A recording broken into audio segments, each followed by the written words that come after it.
people often ask us, where does the fluoride come from that they add to the drinking water? And I'm afraid the sad response is, an accurate response is, it is not pharmaceutical grade fluoride. It's not the same kind of fluoride that we get in toothpaste or other dental products. Why don't they use pharmaceutical grade? It would be too expensive to use pharmaceutical grade. Okay, so what do they use? They use a waste product, a hazardous waste product from the phosphate fertilizer industry.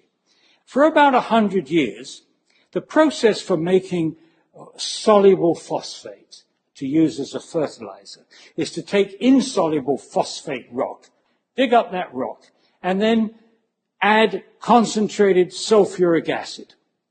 And that reaction between those two chemicals puts off two very toxic gases, hydrogen fluoride, HF, and silicon tetrafluoride, SiF4.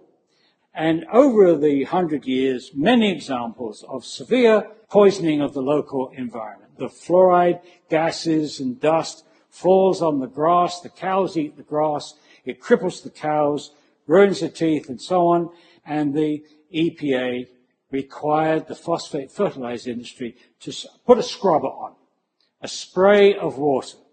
And that spray of water converts these two gases, hydrogen fluoride and silicon tetrafluoride, to a new substance called hexafluorosilicic acid, H2SiF6.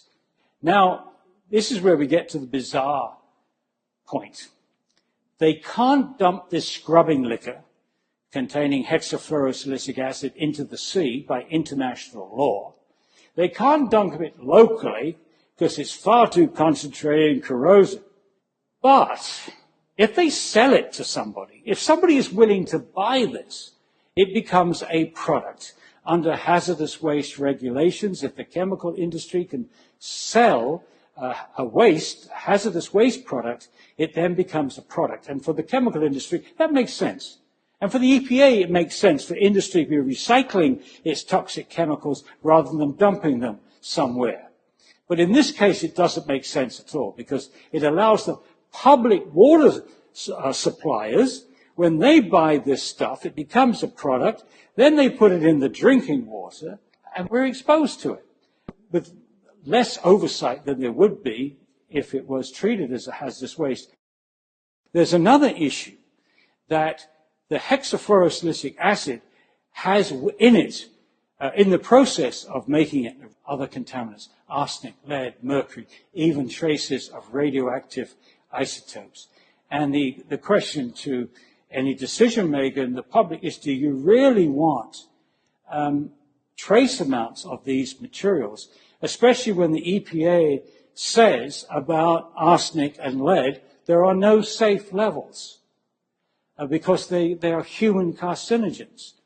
So any level of arsenic exposure, any level of lead exposure, potentially will increase cancer rates in the United States. And that's why, to many people, it's unpalatable to be drinking what has originated as a hazardous waste product from the phosphate fertilizer industry.